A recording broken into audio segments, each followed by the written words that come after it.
22 años atrás, cuando la joven doctora Isabel perdió a su bebé, la enfermera solo le permitió verla durante unos breves segundos. «Mire su cabello, qué hermoso», había dicho con compasión mal disimulada. El cabello del bebé era de dos colores, la mitad oscuro, la otra mitad claro. Heterocromía capilar, había explicado el doctor con voz clínica. Se ve en 1 de cada millón de casos. Una anomalía genética fascinante. Ahora, a sus 38 años, Isabel Moreno era una CEO exitosa de una empresa de tecnología, sentada en el salón de su villa en La Moraleja, scrolleando Instagram sin pensar mientras esperaba que su nuevo estilista llegara. Se detuvo abruptamente en un reel. La chica del video estaba mostrando una rutina de cuidado capilar, girando su cabeza de lado a lado para mostrar el brillo. Cuando la luz golpeó su cabello perfectamente, Isabel sintió que el mundo se detenía. Lado izquierdo, castaño oscuro profundo. Lado derecho, rubio miel dorado. Transición nítida, natural, imposible de replicar con tinte. Era exactamente igual a lo que había visto 22 años atrás en esos breves segundos.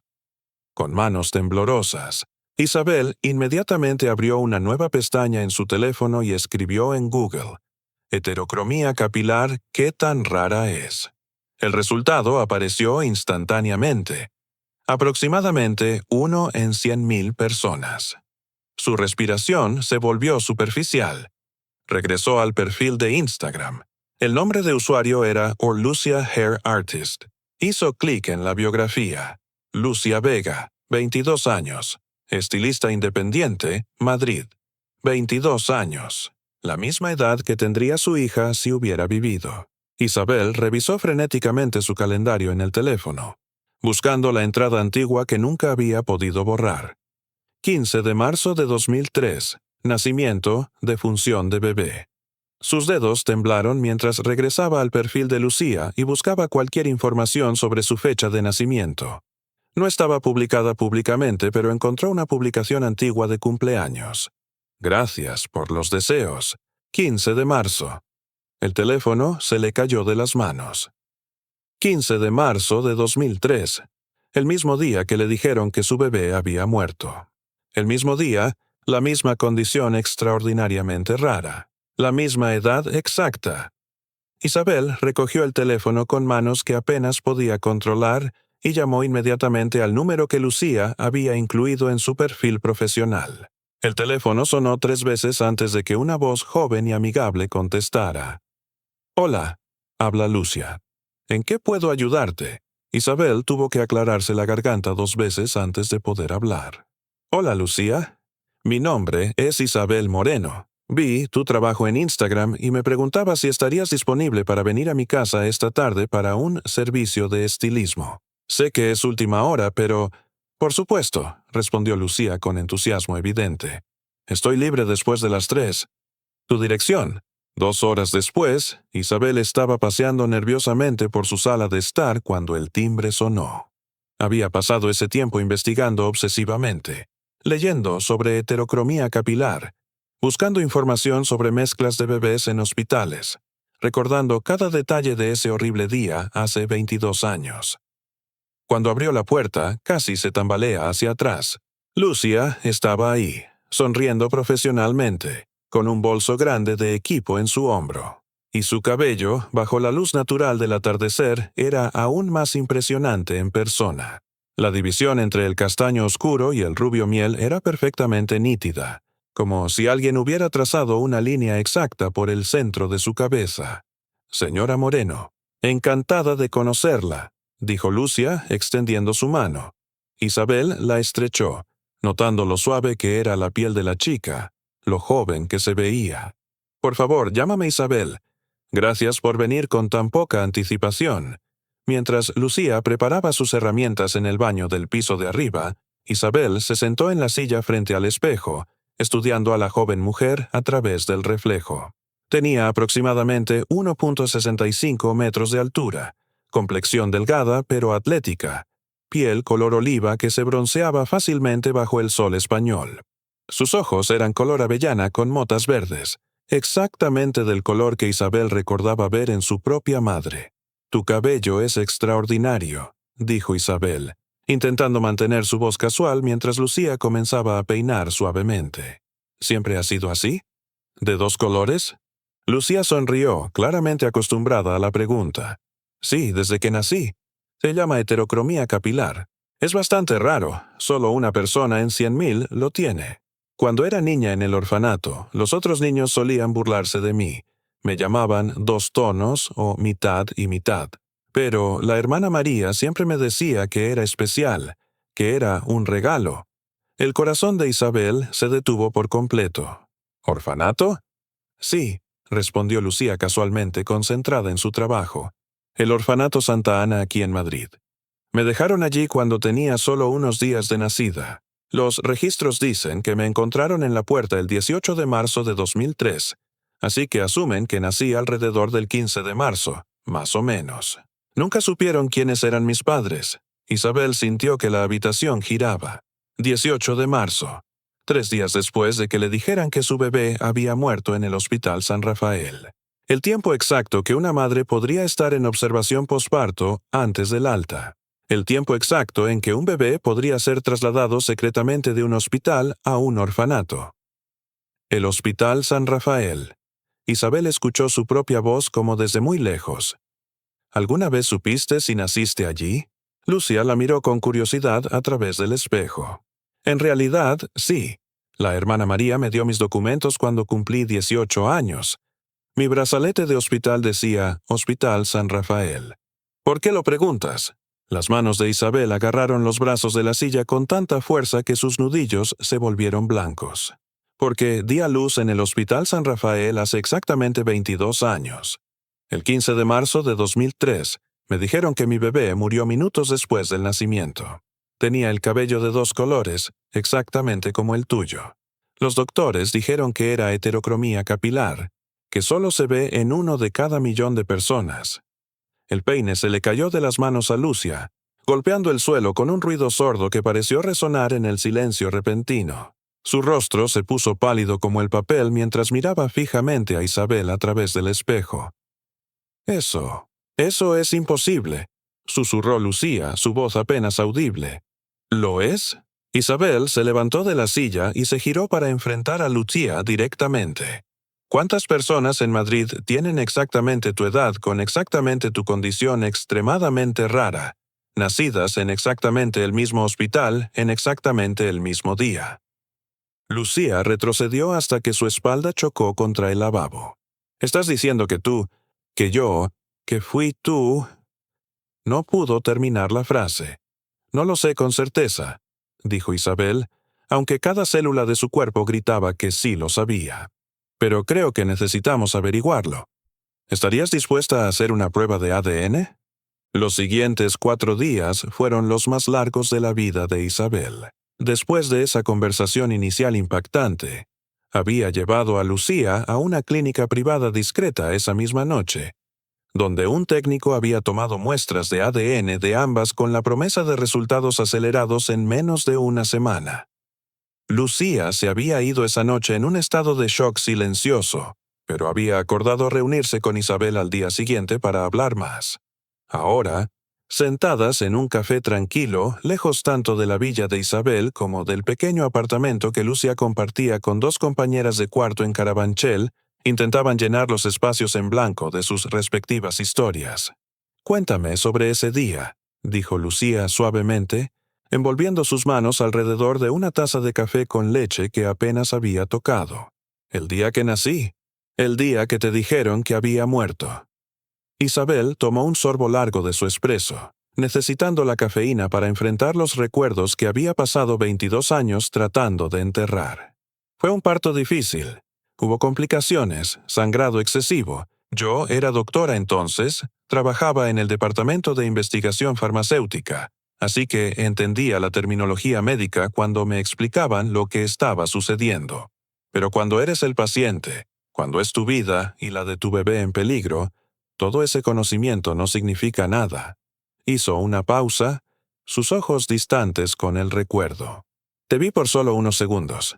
La enfermera te envolvió en una manta rosa y te sostuvo donde yo pudiera verte. Tenías los ojos cerrados, pero tu cabello, Tu cabello era tan distintivo, 2 colores perfectamente divididos. La enfermera dijo, «Mire su cabello, qué hermoso». Y entonces te llevaron para examinarte porque no estabas llorando. Lágrimas rodaron por las mejillas de Isabel. 10 minutos después, el doctor Ortega regresó. Dijo que habías nacido con el cordón umbilical envuelto alrededor de tu cuello, que no habían podido reanimarte, que habían hecho todo lo posible. Me dijeron que era mejor que no te viera así, que recordara esos breves segundos cuando aún parecías estar durmiendo. ¿Y tu esposo?, preguntó Lucía. ¿El padre del bebé? El rostro de Isabel se endureció. Marcos, nos divorciamos 2 años después. No pudo manejar la pérdida. O más exactamente, no pudo manejar mi dolor por la pérdida. Quería que siguiera adelante, que lo intentáramos de nuevo.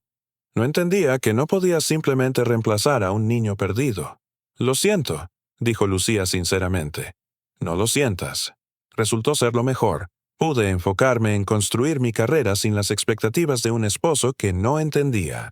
Hace 10 años fundé mi propia empresa de tecnología. Ahora empleamos a más de 200 personas. Isabel sonrió débilmente. Supongo que canalicé todo mi dolor maternal en construir algo, en cuidar de algo. Lucía, fue su turno de compartir. No recuerdo mucho de mis primeros años en Santa Ana.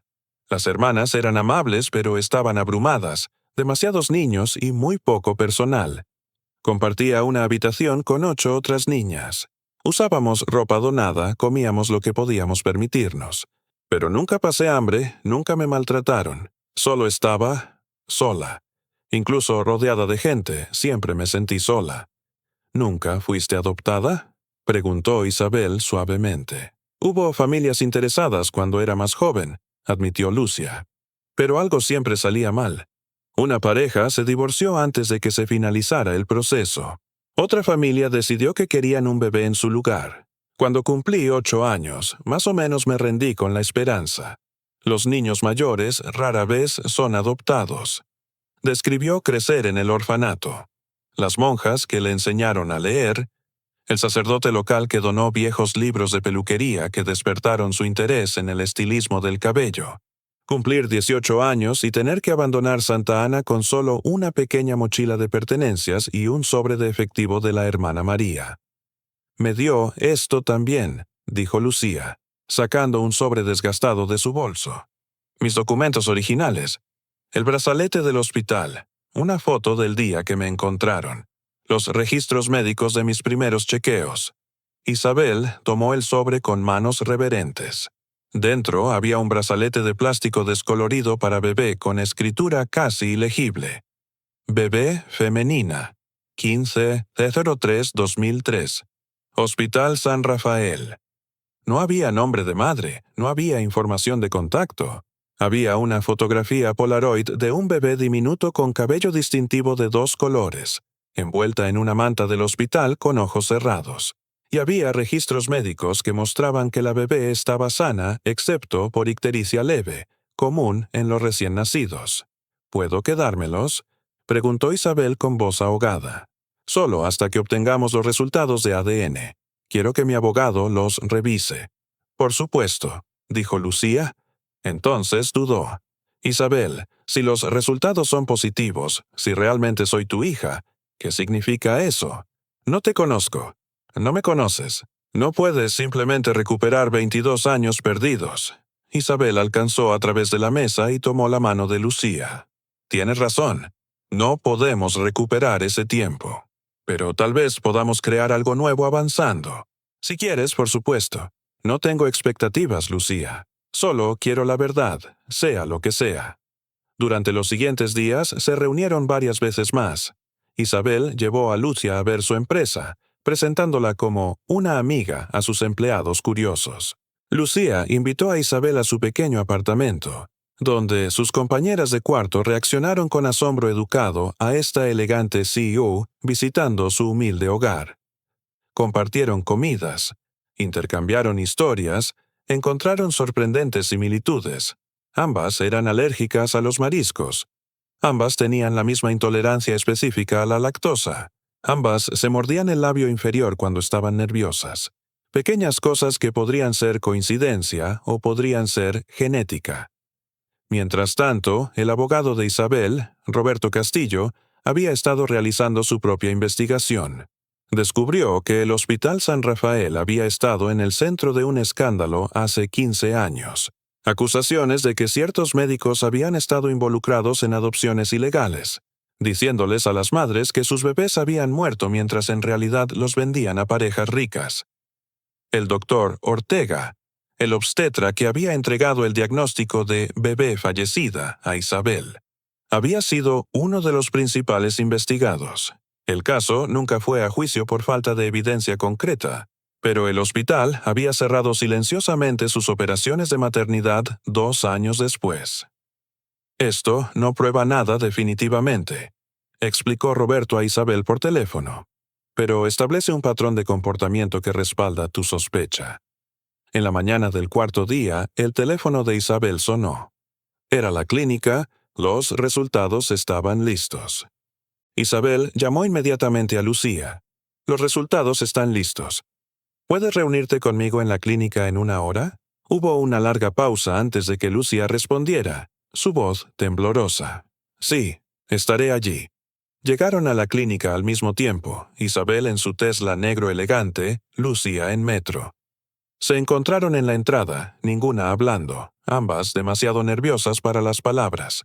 La recepcionista las guió a una oficina privada donde el doctor Sánchez, el genetista, las esperaba con un sobre manila sobre su escritorio. Señoras, saludó profesionalmente. Gracias por venir tan rápidamente. He revisado sus resultados y me gustaría explicarles los hallazgos. Isabel y Lucía se sentaron lado a lado, sus manos encontrándose instintivamente, apretándose fuertemente. El doctor Sánchez abrió el sobre y extendió varios documentos. Realizamos múltiples pruebas para garantizar la precisión, comenzó. Análisis de ADN autosómico, análisis de ADN mitocondrial y marcadores genéticos específicos. Los resultados son concluyentes. Hizo una pausa mirándolas a ambas. Existe una probabilidad del 99,97% de que Isabel Moreno y Lucía Vega sean madre e hija biológicas. El silencio en la habitación era absoluto. Entonces Lucía emitió un sollozo que pareció desgarrarse de lo más profundo de su ser. Isabel la atrajo hacia sus brazos, ambas mujeres llorando mientras 22 años de dolor, pérdida y preguntas sin respuesta finalmente encontraban resolución. ¿Cómo es esto posible?, preguntó finalmente Lucía entre lágrimas. ¿Cómo pudieron hacer esto? Esa, dijo el doctor Sánchez gentilmente, es una pregunta legal, no médica. Pero puedo confirmar científicamente que ustedes comparten una relación biológica madre-hija. Los marcadores genéticos son inequívocos. Después de que se calmaron lo suficiente como para funcionar, Isabel tomó copias de los resultados de ADN y llamó inmediatamente a Roberto. «Era correcta», dijo sin preámbulo. «Lucía es mi hija. Necesito que presentes cargos penales contra el Hospital San Rafael y cualquiera involucrado en esto». Durante las siguientes semanas, la historia se desarrolló como una pesadilla. Roberto contrató investigadores privados que descubrieron que el doctor Ortega había muerto 5 años atrás, pero su enfermera principal, Carmen Ruiz, aún vivía en las afueras de Madrid. Cuando fue confrontada con la evidencia de ADN y amenazada con cargos criminales, finalmente se derrumbó. La verdad era peor de lo que Isabel había imaginado. El doctor Ortega había estado operando un esquema de tráfico de bebés durante años, trabajando con una agencia de adopción privada que pagaba hasta 50.000 euros por bebés saludables. Les decía a las madres que sus bebés habían muerto durante el parto, falsificaba certificados de defunción y luego vendía los bebés a parejas adineradas que no podían concebir. Pero Lucía nunca había llegado a esos compradores adinerados. La agencia de adopción había sido allanada por la policía apenas 3 días después de que Lucía naciera, en una investigación no relacionada sobre fraude financiero. En el caos que siguió, la bebé Lucía había sido llevada silenciosamente al orfanato Santa Ana por una trabajadora social que nunca supo que el bebé había sido robado. Simplemente asumió que era otro abandono. Así que fui robada y luego perdida en el sistema, resumió Lucía durante una de sus muchas conversaciones con Isabel en las semanas que siguieron. Nunca se suponía que terminara en un orfanato. Se suponía que debía ser vendida a alguien rico que me habría criado con privilegios. «Oh», dijo Isabel firmemente, tomando ambas manos de Lucía en las suyas, «se suponía que crecerías conmigo, tu verdadera madre, que te habría amado cada día de tu vida». Los cargos penales contra el patrimonio del doctor Ortega y varios coconspiradores avanzaban lentamente a través del sistema legal español. Pero para Isabel y Lucía, el proceso legal era secundario a la tarea más importante de conocerse mutuamente y decidir cómo avanzar. La transición no fue fácil. Lucía había pasado 22 años sin familia, fieramente independiente por necesidad. Isabel había pasado 22 años llorando a una hija muerta, construyendo su vida alrededor de esa pérdida. Ahora tenían que aprender a ser madre e hija sin ninguno de los recuerdos compartidos que normalmente construyen esa relación.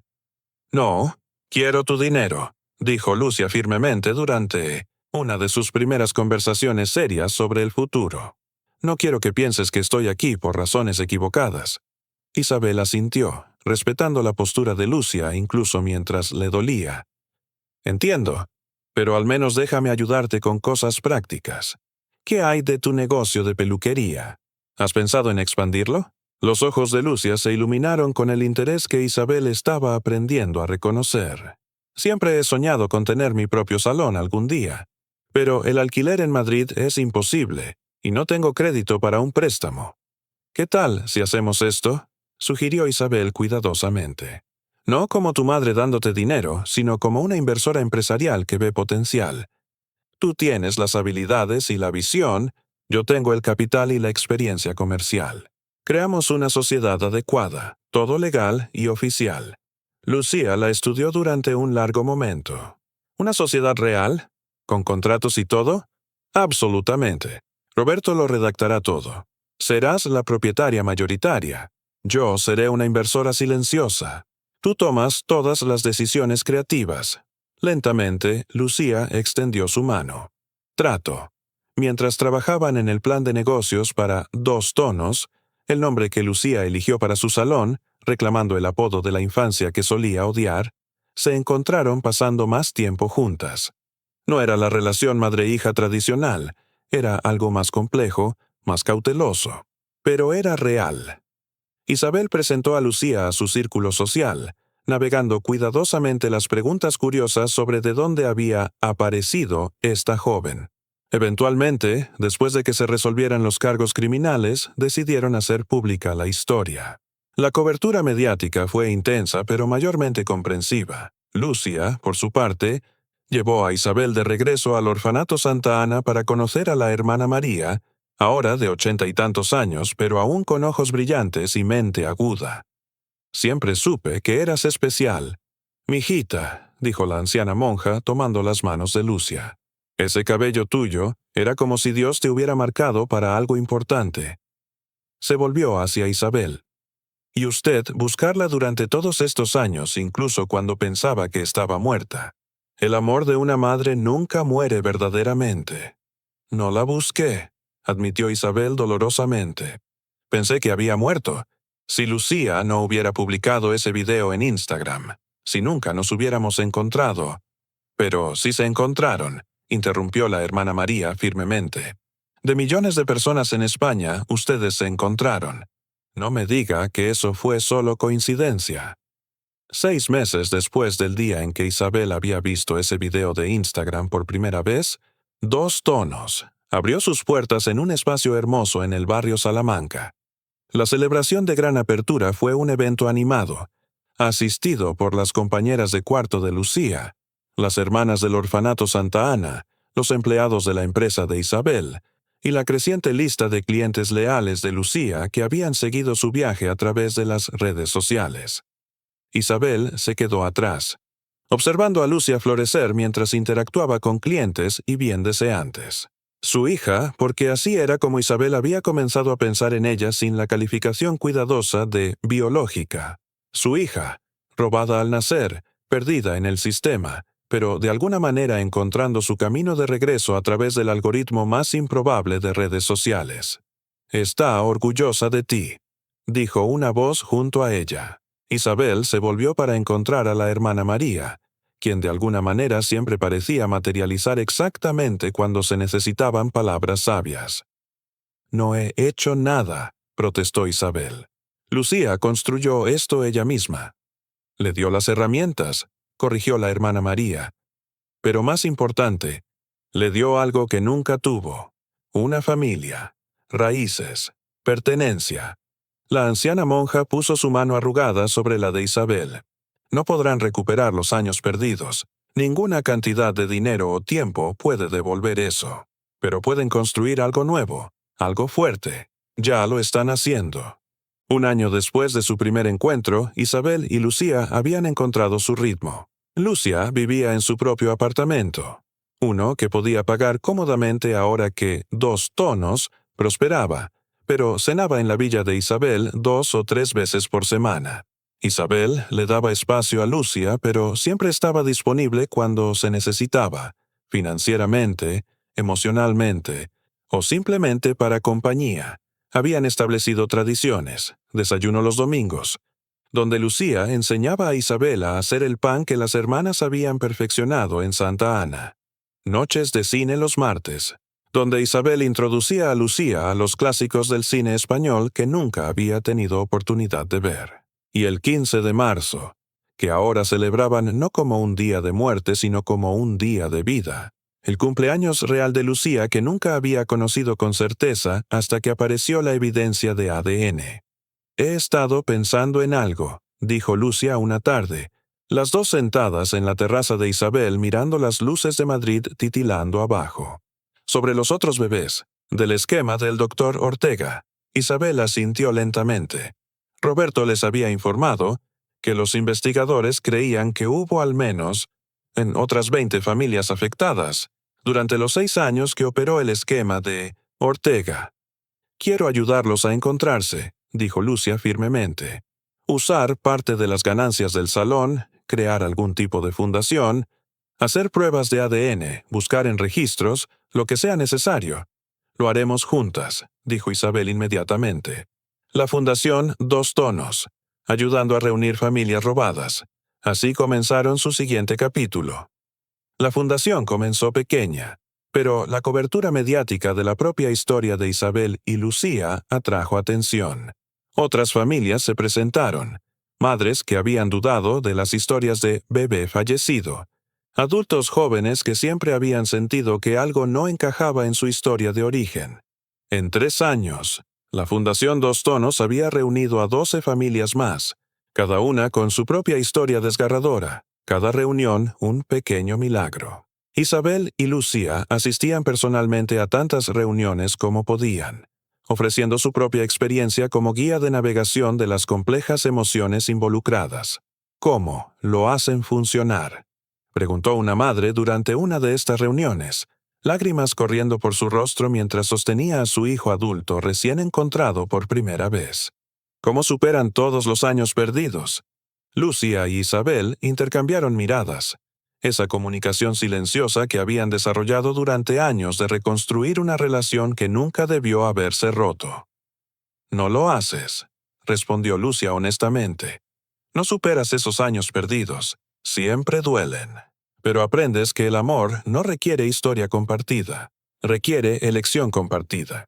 Elijo ser su hija cada día. Ella elige ser mi madre. Esa elección es lo que nos hace familia, no la genética». En el 5º aniversario de su reunión, Isabel organizó una pequeña cena, solo para ellas dos, en el mismo café donde habían tenido tantas de sus primeras conversaciones importantes. «Tengo algo para ti», dijo Isabel, deslizando una pequeña caja a través de la mesa. Lucía la abrió para encontrar un colgante de oro, un delicado mechón de cabello preservado dentro, la mitad oscuro. «La mitad claro es del día que naciste», explicó Isabel con voz suave. «La enfermera cortó un pequeño mechón antes de que te llevaran. Guardé todos estos años en una caja junto a tu certificado de defunción falso». Pensé que podrías quererlo ahora. Lucía tocó el colgante con reverencia, lágrimas llenando sus ojos. Es perfecto. Gracias, mamá. Era la primera vez que Lucía había usado esa palabra, mamá, sin vacilación ni calificación. Isabel sintió algo soltarse en su pecho, el último pedazo de armadura protectora que había estado usando durante años finalmente cayendo. Gracias a ti, mijita, susurró Isabel, por encontrarme, por darme una segunda oportunidad. Mientras salían del café esa noche, caminando lado a lado por las calles de Madrid, sus sombras se mezclaban bajo las farolas. Eran la imagen de una conexión que el tiempo y la tragedia habían tratado de romper pero no habían podido destruir. La historia de Isabel y Lucía se convirtió en algo más grande que ellas mismas, un faro de esperanza para otras familias destrozadas por el sistema corrupto que había valorado el lucro sobre la santidad de los lazos familiares. Pero para ellas, lo más importante no era la atención mediática ni el trabajo de la fundación, sino los momentos pequeños y cotidianos que construían día a día. Como la mañana en que Lucía llamó a Isabel a las 2 de la madrugada, no por una emergencia, sino porque acababa de terminar de leer un libro que sabía que a Isabel le encantaría y no podía esperar hasta la mañana para discutirlo. O la tarde en que Isabel apareció en 2 tonos, sin cita previa, simplemente porque pasaba por el barrio y quería ver a su hija. Habían aprendido el lenguaje del otro. Isabel sabía que cuando Lucía se mordía el labio inferior y se quedaba en silencio, necesitaba espacio, no presión. Lucía sabía que cuando Isabel se sumergía demasiado en el trabajo, era porque algo la estaba molestando emocionalmente y necesitaba distracción antes de estar lista para hablar. No era perfecto. Había momentos de fricción, como cuando Isabel instintivamente trataba de arreglar problemas que Lucía necesitaba resolver sola, o cuando Lucía se cerraba cuando Isabel intentaba acercarse demasiado rápido. Pero habían aprendido a navegar estos momentos con paciencia y comunicación honesta. A veces todavía me enojo, admitió Lucía una noche durante una de sus cenas semanales. Por todo lo que perdimos, por los cumpleaños que nunca celebraste conmigo, las graduaciones a las que no asististe, las noches en el orfanato cuando me sentía completamente sola. Isabel asintió, sin apartar la mirada. Tienes todo el derecho de estar enojada. Yo también estoy enojada, por cada momento que me robaron contigo. Pero luego me siento culpable por estar enojada, continuó Lucía, porque no fue tu culpa. Fuiste víctima tanto como yo. La ira no requiere culpa, dijo Isabel sabiamente. Puedes estar enojada por lo que pasó sin necesidad de culparme a mí o a ti misma. El doctor Ortega y su sistema corrupto se llevaron todo eso de nosotras. Ellos merecen la ira, no nosotras. Era en conversaciones como estas donde su relación se fortalecía, no en los grandes gestos o en las reuniones públicas de la fundación, sino en la voluntad de ser vulnerables la una con la otra, de reconocer el dolor sin tratar de minimizarlo. El salón 2 tonos se había convertido en algo más que un negocio exitoso. Se había transformado en un espacio comunitario donde las historias de pérdida y reunión se compartían libremente. Lucia había contratado a otras 2 estilistas, ambas jóvenes que habían crecido en el sistema de orfanatos, dándoles la oportunidad que ella apenas había tenido. Las paredes del salón estaban decoradas con fotos de las 12 familias reunidas a través de la Fundación 2 Tonos, recordatorios constantes de que los milagros podían suceder. Isabel, por su parte, había reestructurado su empresa para permitirle más flexibilidad. Había promovido a su segundo al mando para manejar las operaciones diarias, liberándose para pasar más tiempo en el trabajo de la fundación y, más importante, con Lucía. Construí mi empresa como un sustituto, le confesó a Roberto una tarde, mientras revisaban los últimos documentos legales de la fundación. Cuando pensé que había perdido a mi hija, canalicé todo ese amor maternal en construir algo, en cuidar de algo. Pero ahora que la tengo de vuelta, me doy cuenta de que ninguna cantidad de éxito empresarial puede reemplazar la conexión humana real. No estás renunciando a tu empresa, observó Roberto. Solo estás encontrando equilibrio. Exactamente, sonrió Isabel. algo que debería haber hecho hace 22 años. En el 7º aniversario de su reunión, la Fundación Dos Tonos organizó una gala benéfica para recaudar fondos para pruebas de ADN gratuitas. El evento atrajo a cientos de asistentes, incluidos funcionarios del gobierno, activistas de derechos humanos y familias que habían sido reunidas a través del trabajo de la Fundación. Lucia y Isabel subieron juntas al escenario para dar el discurso de clausura. Bajo las luces, con su cabello distintivo de 2 colores brillando, Lucía habló primero. Durante 22 años, viví sin saber de dónde venía. Mi cabello único me hacía destacar, pero también me hacía sentir como una extraña. Los niños se burlaban, los adultos miraban fijamente. Aprendí a ocultar mi diferencia, a intentar encajar. Pero ahora entiendo que esa misma diferencia, esa característica que me hizo sentir tan sola, fue exactamente lo que me llevó de vuelta a casa. Fue la señal que permitió que mi madre me reconociera entre millones. Tomó la mano de Isabel. No puedo recuperar los años perdidos en Santa Ana. Mi madre no puede recuperar las 2 décadas que pasó llorando a una hija que pensaba que había muerto. Pero lo que podemos hacer es usar nuestra historia para asegurarnos de que otras familias no pierdan lo que nosotras perdimos. Podemos luchar contra el sistema que valoró el dinero sobre las vidas humanas. Y podemos demostrar que el amor familiar no requiere una historia perfecta, solo requiere voluntad de aparecer, día tras día, y elegirse mutuamente. Los aplausos fueron atronadores. Isabel, con lágrimas en los ojos, abrazó a su hija mientras las cámaras capturaban el momento. Un recordatorio visual de que incluso las historias más rotas podían encontrar redención.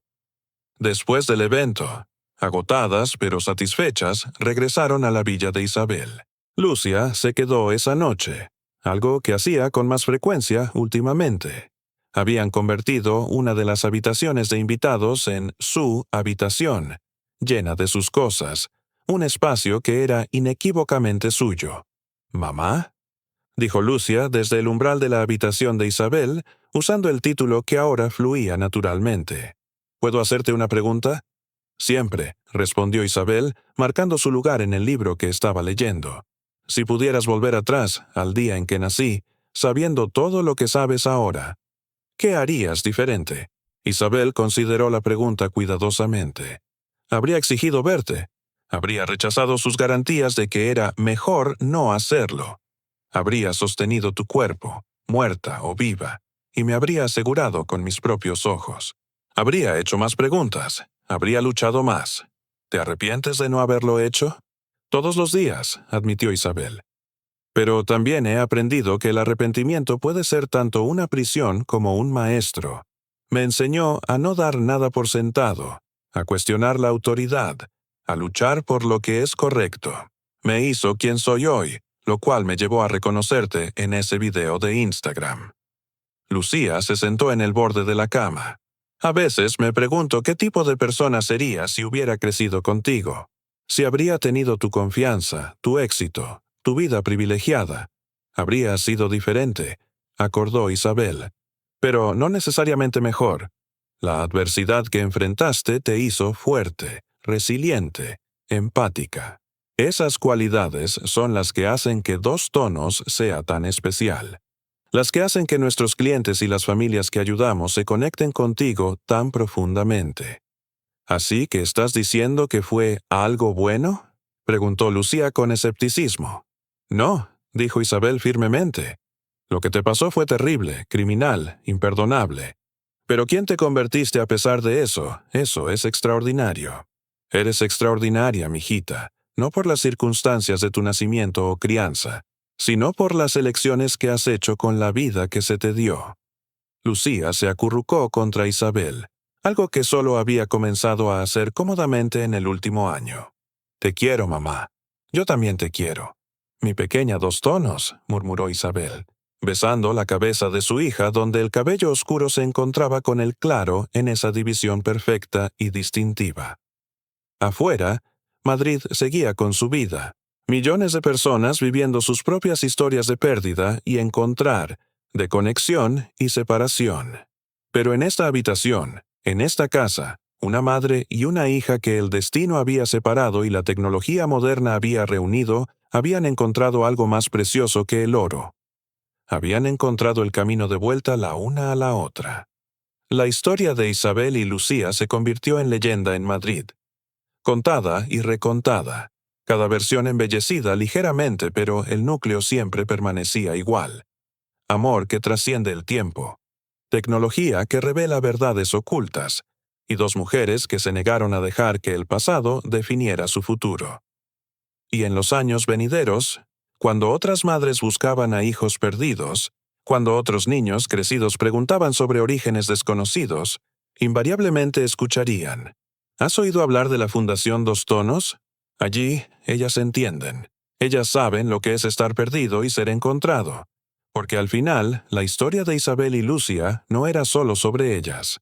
Era sobre cada familia destrozada por la codicia, cada niño perdido en un sistema roto, cada madre que se negó a dejar de buscar incluso cuando le dijeron que toda esperanza estaba perdida. Era una historia de redención, de justicia y más que nada, de amor. El tipo de amor que no se puede comprar, no se puede falsificar, no se puede destruir. El tipo de amor que encuentra su camino de vuelta incluso después de 22 años, incluso contra probabilidades de 1 en 1.000.000, incluso cuando todo lo demás dice que es imposible. El tipo de amor que convierte a una simple foto en Instagram en un milagro. Fin.